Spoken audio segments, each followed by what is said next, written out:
Good afternoon. How are we? Great. Good. Good to see you all. I want to start today by addressing the U.S. Army soldiers who went missing while conducting a mission to repair and tow an immobilized tactical vehicle in Lithuania in the early hours of March 25th. Tragically, 3 soldiers were found deceased in Lithuania yesterday, and it pains me to confirm that today the 4th soldier was also found deceased. The President, the Secretary of Defense, and the entire White House are praying for the victims' friends and family during this unimaginable time. This is another stark reminder of the selfless sacrifice of our brave military men and women who risk their lives around the world every day to keep us safe. God bless them. On another note, at our southern border, there is more massive news. Southwest border crossings in March fell to the lowest level in American history, down 94% from March of last year under President Biden, when 137,000 illegal aliens poured across our wide-open southern border. Thanks to President Trump's leadership, Border Patrol agents are now back to doing the jobs they signed up for, securing the border, rather than serving as travel agents for illegal aliens. The Los Angeles Times captured the Trump effect on the border with a recent article. Their headline read, "California-Mexico border, once overwhelmed, is now nearly empty." With so few migrants coming into the U.S., they wrote, "Shelters that once served migrants have completely closed." Deportations of illegal aliens who threaten the safety of the American people are also continuing at a rapid pace. Over the weekend, the United States military transferred a group of 17 violent criminals from the Tren de Aragua and MS-13 terrorist organizations to El Salvador. And an illegal alien who was released by the Biden administration into our country was just arrested in Georgia and charged with the horrific killing of Camelia Williams, a mother of 5 and grandmother. The suspect has now been indicted on charges of malice murder, felony murder, aggravated assault, rape, aggravated sexual battery, and necrophilia, which, for those who don't know, necrophilia is a sexual obsession with a corpse. This suspect was ordered to be removed in July 2023, but the Biden administration allowed him to stay. This case represents the ruthless murderers, rapists, and pedophiles who Joe Biden and Democrats let into our country over the past 4 years through our southern border. They should have never been here in the first place. Keep this in mind the next time you see Democrats protesting future illegal alien removals from our country. President Trump is focused on fulfilling his greatest obligation, to keep the American people safe and to defend our country from violent invaders. Looking ahead to tomorrow, April 2nd, 2025, will go down as one of the most important days in modern American history. Our country has been one of the most open economies in the world, and we have the consumer base hands down, the best consumer base. But too many foreign countries have their markets closed to our exports. This is fundamentally unfair. The lack of reciprocity contributes to our large and persistent annual trade deficit that's gutted our industries and hollowed out key workforces. But those days of America, beginning tomorrow, being ripped off are over.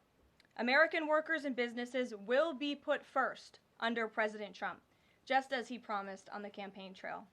The President's historic action tomorrow will improve American competitiveness in every area of industry, reduce our massive trade deficits, and ultimately protect our economic and national security.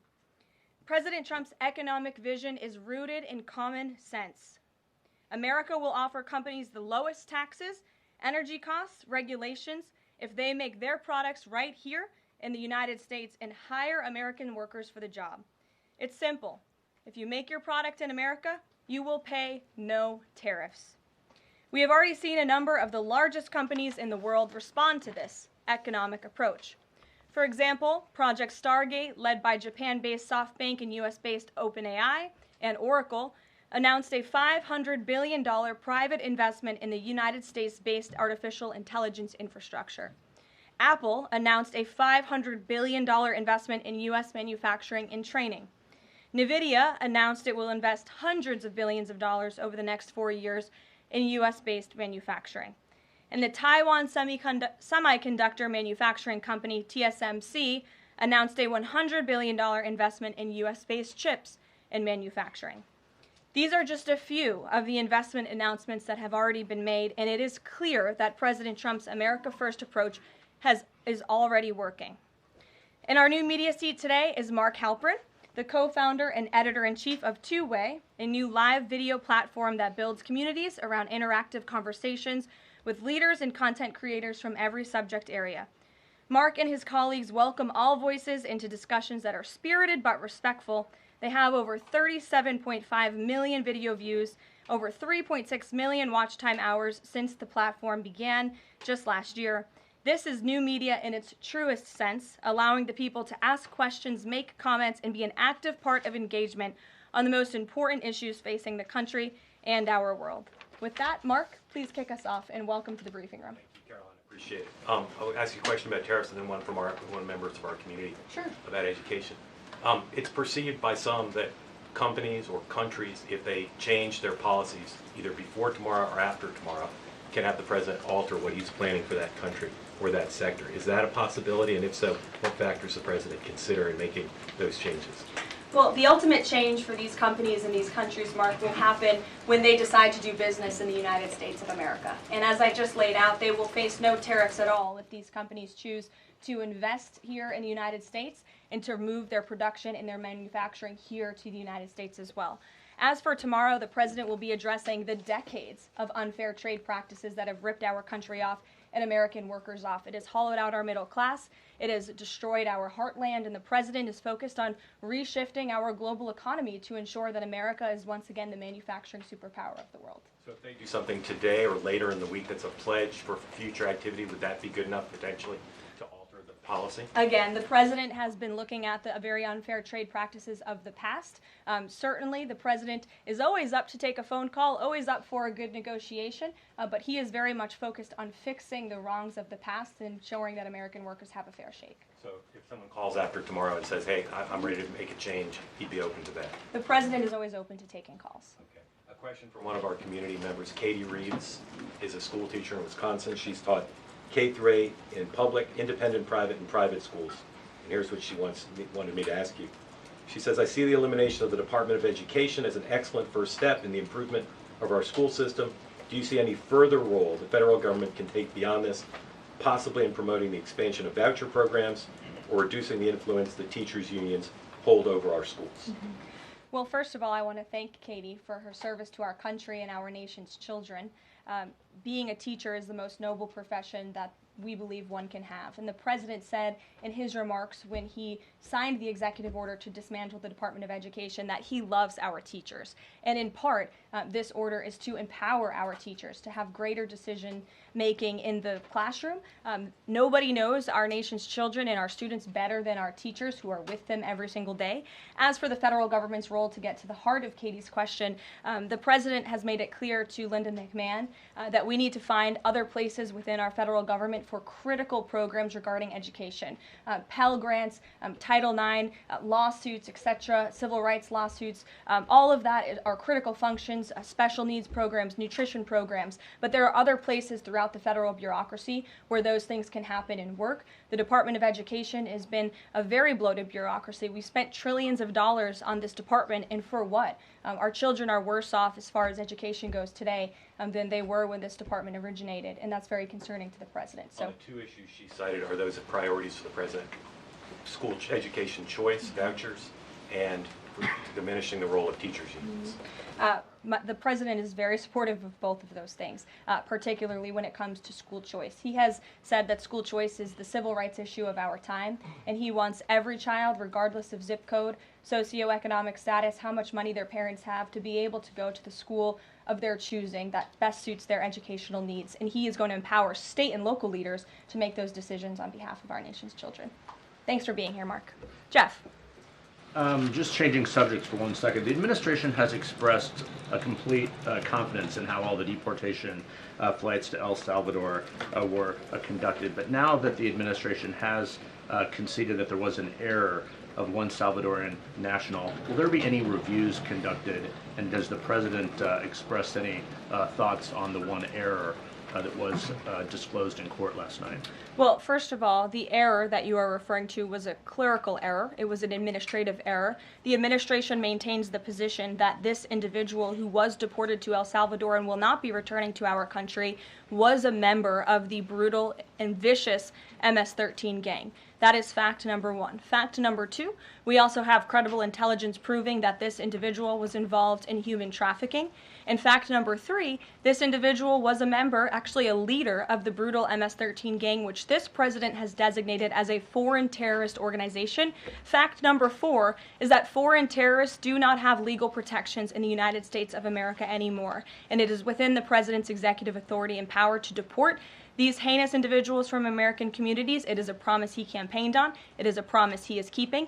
And every single person in this room should be grateful for that, considering especially MS-13 is very prevalent and prominent here in the District of Columbia, in Maryland, and in Virginia. And the president, the attorney general, everyone who has been involved in these operations is focused on eradicating these criminals and terrorists from our communities. The vice president said he was a convicted member of MS-13. What evidence is there to back that up?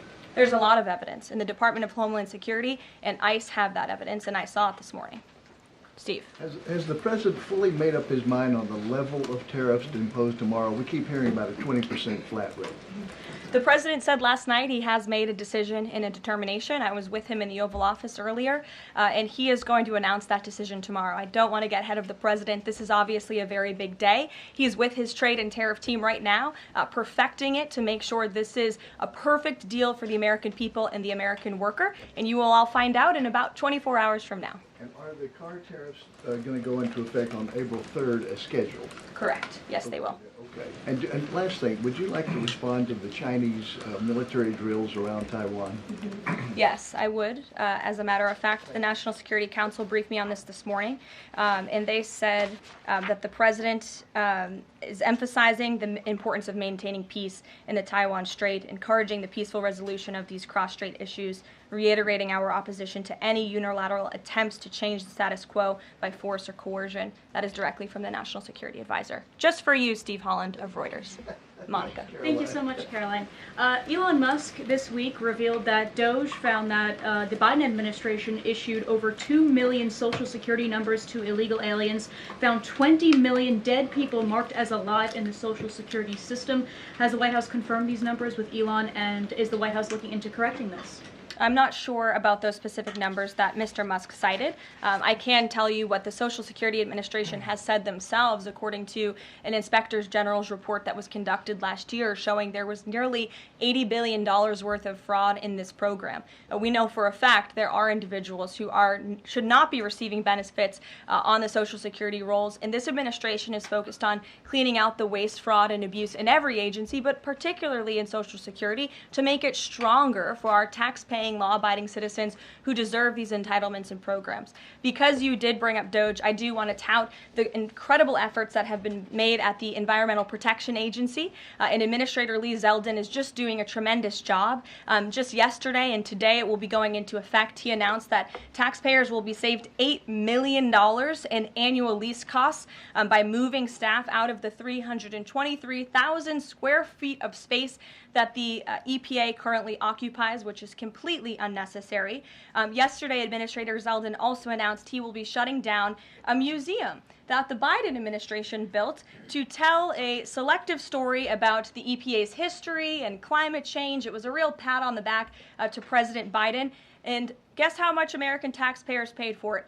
$4 million for this museum that I think only 1,000 visitors saw last year alone, and it will cost American taxpayers $600,000 per year to operate this museum. Well, it's not going to exist anymore. We're going to save taxpayers those critical funds, and Administrator Zeldin is very proud to announce that. And just at EPA alone, and the cuts that they have made, they've saved taxpayers more than $22 billion in wasteful grants and spending.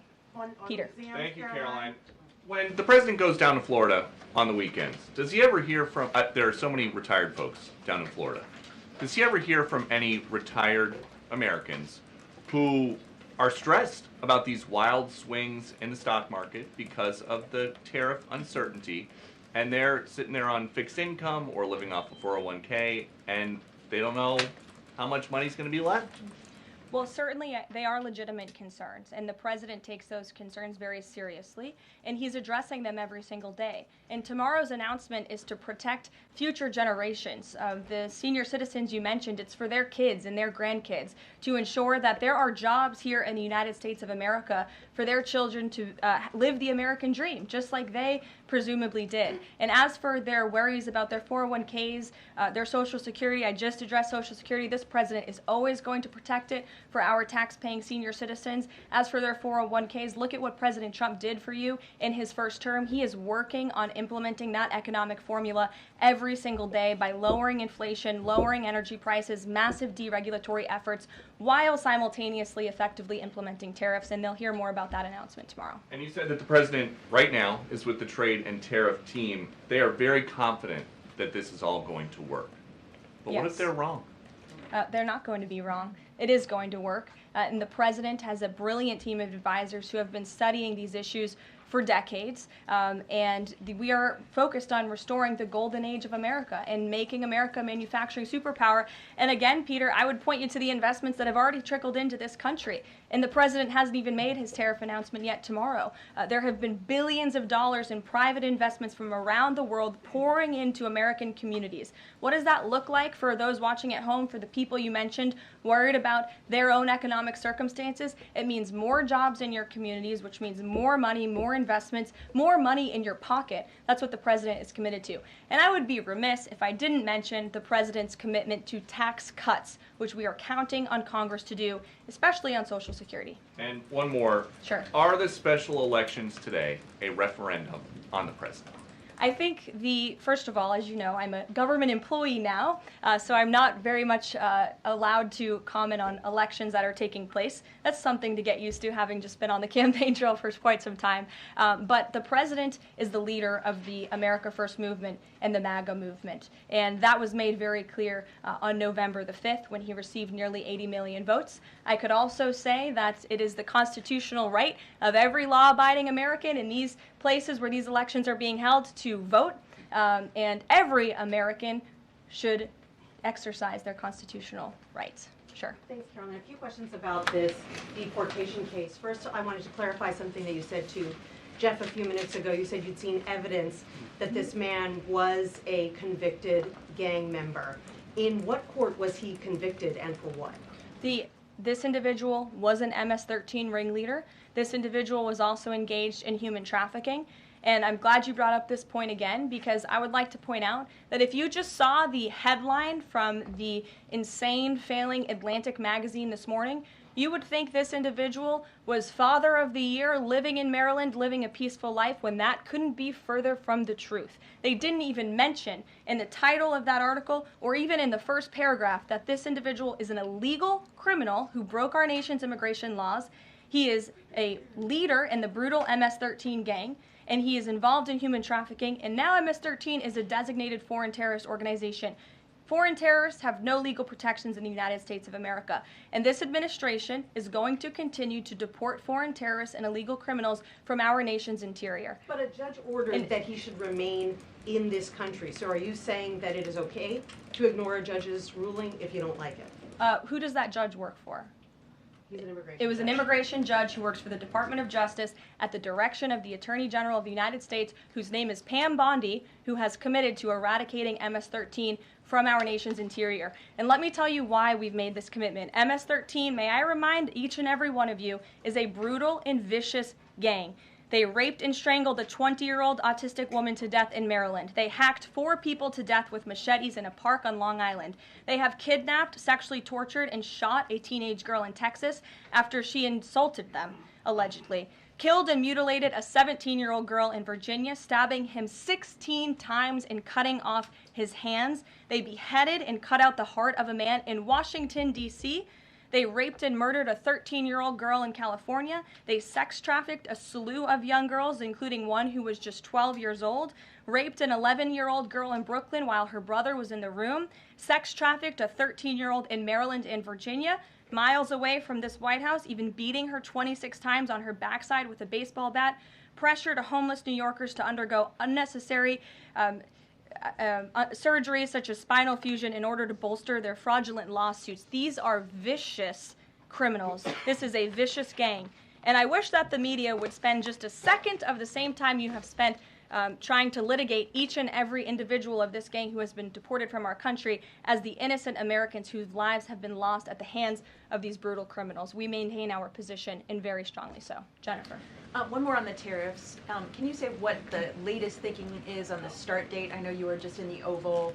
Are they all going to take effect this week on the reciprocal tariffs? And whenever they start, is that enough time for companies and everyone involved to adjust to that start date? My understanding is that the tariff announcement will come tomorrow. They will be effective immediately. And the president has been teasing this for quite some time, as you know. He's talked a lot about April 2nd as Liberation Day in America. It would be taking place today if not for April Fool's Day. But tomorrow will be the day, and he's been talking about it for a while. And as a result, you've seen these companies make commitments to investing right here in the United States.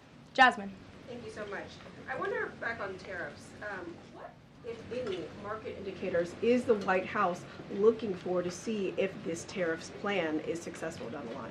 Well, look, the president has been asked and answered this question about the stock market and whether he's watching it. And I've said, and he has said, the market is a snapshot in time. Yesterday, Dow futures were up. And there's been a lot of talk about the market, and it was up yesterday. So, look, the president wants to ensure that all Americans make out well, particularly Main Street. That's the focus of these tariffs. But as I've said repeatedly, just like they were in his first term, Wall Street will be just fine. Shelby. Thanks. A bipartisan pair of senators sent a letter to the president today arguing that the recent strikes in Yemen are emboldening the Houthis and saying that Congress has not authorized war against them. Is the administration planning to consult with Congress at some point or going forward regarding the strikes, and any response on the letter? Well, I would absolutely reject Congress's claims. Who made those claims in Congress? Senator Jeff Merkley and Rand Paul. Okay, well, I would absolutely reject those claims. These Houthi strikes have been incredibly successful. Last time I was at this podium, there were more than 100 successful strikes.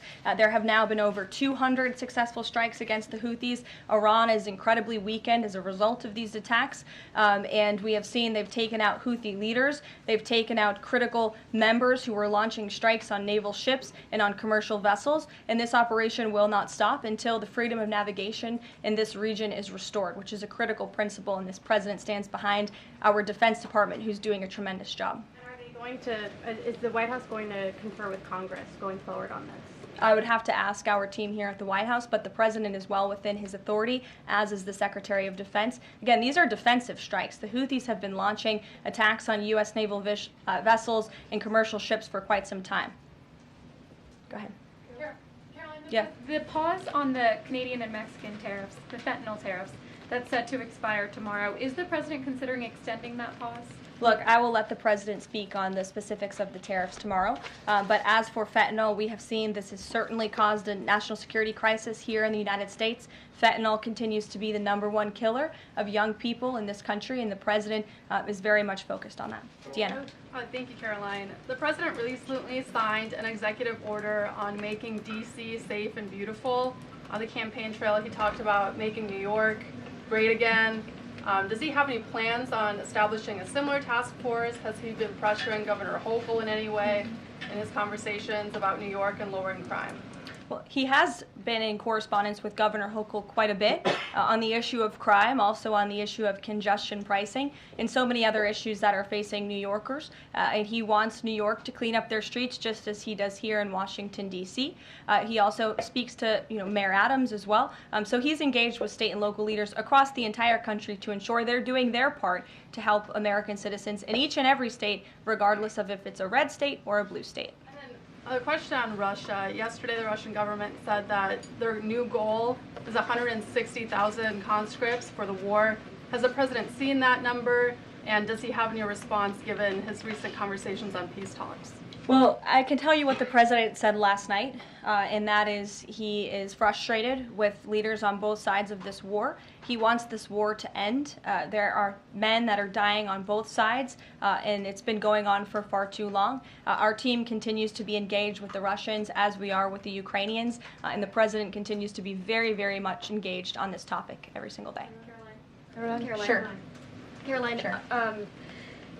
The president said over the weekend that he couldn't care less if prices went up on foreign cars because people buy more American cars. There's been consensus from a lot of economists that these tariffs could raise prices on other goods as well. Is the president comfortable with Americans on Main Street paying more because of these tariffs? The president is doing everything he can, and this entire administration is doing everything we can to bring down the cost of living in this country. An inflation mess that was fueled by the previous administration's reckless spending, overburdensome regulations that this administration is focused on slashing every single day. I just read you a statistic just from the Environmental Protective Agency alone. We're saving taxpayers money that's ultimately going to drive down inflation, and we're unleashing the might of our energy industry, which will bring down prices as well.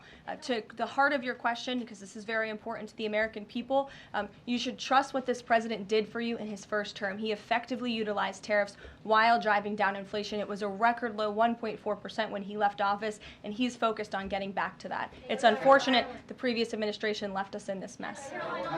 Sure. Representative Anna Paulina Luna left the Freedom Caucus over their lack of support for her bill that would allow new parents to proxy vote around 12 weeks around the birth of their baby. Does the president support that bill? I'm not sure. I haven't actually talked to the president about that bill, but I certainly can and can get a take on if he supports it or not. Thank you. And one more. The D.C. Circuit ruled last week that the president can fire holdover Biden appointees of independent agencies. Will this ruling empower President Trump to dismiss more federal employees? Well, the president has given the responsibility to his cabinet secretaries to hire and fire at their respective agencies, and they reserve that right. You saw the Secretary of Health and Human Services announced more layoffs today. This is all part of the administration's effort for a mass reduction in force in the federal bureaucracy here in Washington, D.C. to save American taxpayers money. As for agencies within the president's executive authority, the president retains that right. And we've seen there have been bureaucrats at some of these agencies that have been trying to act independent. They need to remember who they work for. It's the executive of the executive branch. You look at the United States Institute of Peace, for example. There was a little bit of a standoff with bureaucrats over there who didn't want to realize who they work for, and that is Donald Trump. And President Trump is focused on streamlining these agencies to save American taxpayers money, and he has every right to do that. Karoline. Sure. Go ahead. Thanks, Karoline. Yeah. In Gaza, the bodies of 15 rescuers have been found in their sort of ambulances where they were apparently killed by Israeli forces. Just wondering if the White House is going to be calling on Israel to investigate that and to try and avoid similar casualties involving rescue workers in the future. Well, as for the specific situation you just mentioned, I'll talk to the president about it and our national security team. What I can tell you is what I've spoken with the president on. He very much remains committed to backing Israel, and it was only because of this president and his team's leadership that we had a temporary ceasefire in Gaza, that we were able to bring many hostages home. And the president made it very clear to Hamas, you get the hostages out, all of them, or there will be hell to pay. And Hamas is certainly witnessing what it feels like for all hell to be paid, and the president supports Israel's right to defend itself. Any progress at all on a ceasefire at the moment, as far as the president's concerned? The president and his team continue to be engaged on this every single day. Sure. Go ahead, Sam. So I'm just wondering, related to that, if you have an approximate date for the president's first foreign trip. I think there was a little confusion yesterday about what month he was talking about. And then will he need a ceasefire to be in place or closer, either in Gaza or in Ukraine, before that trip takes place? Mm-hmm. The president will be heading to Saudi Arabia in May. As for specific dates and details, we will be reading those out to you as soon as we possibly can. I know our teams are working on the details of that trip. And then again, as for a ceasefire, the president's made it clear that's what he wants to see in Russia and Ukraine, and his team continues to be engaged on it every day. And Kelly. Signal, you said case closed yesterday. Do you, as that case was closed, do you have anything that you can share about what was learned, how this can be avoided in the future, any sort of findings from that investigation? The case is closed, and the president continues to have confidence in his national security advisor. Yes, Kelly. Kelly. Thanks, Karoline. So Sorry, the president has said... Ed, I'll come to you after. The president I'm said... glad you're so eager to ask a question. It's Liberation Day. Yes, it is. Karoline, the president has said foreign countries and companies will eat the cost of tariffs. In his speech on Inauguration Day, he said, quote, instead of taxing our citizens to enrich other countries, we will tariff and tax foreign countries to enrich our citizens. Right. So then why did he have to tell the domestic automakers not to raise prices? Well, that was a private conversation that was had. I'm not sure if that comment was made or was not made. But as for what the president said in his Inauguration Day speech, he's absolutely correct. A tariff will be a tax on these foreign nations, these foreign companies, and if they want to be absolved of that tariff, then they can come here to the United States of America to do business, bring their jobs here. Edward, go ahead. Thank you. So Canadians have been negotiating with the Commerce Secretary over the trade, the tariffs. How many companies are mutually talking with the U.S. or countries are mutually talking with the U.S. to lower tariffs? I don't have a specific number, but I can tell you there have been quite a few countries that have called the president and have called his team in discussion about these tariffs. But again, there's one country the president cares most about, and it's the United States of America, and doing what's best for the people who elected him to this office to restore their jobs, their wealth, and their prosperity. I'm looking at the clock. I have a hard out today. I have a hard out today because I'm actually heading over to the State Department with the First Lady of the United States. She will be delivering remarks at 1 o'clock this afternoon at the 19th International Women of Courage Award ceremony with our great Secretary of State Marco Rubio that starts at 1. This is the 5th year Mrs. Trump is participating and standing with brave women leaders who embody American values abroad. And the First Lady in her remarks today will highlight the profound connection between the love and courage that will be shown by this year's honorees. I encourage everybody to tune in at 1 o'clock, and then we'll see you all tomorrow for Liberation Day. Thanks, guys. Thanks, Karoline.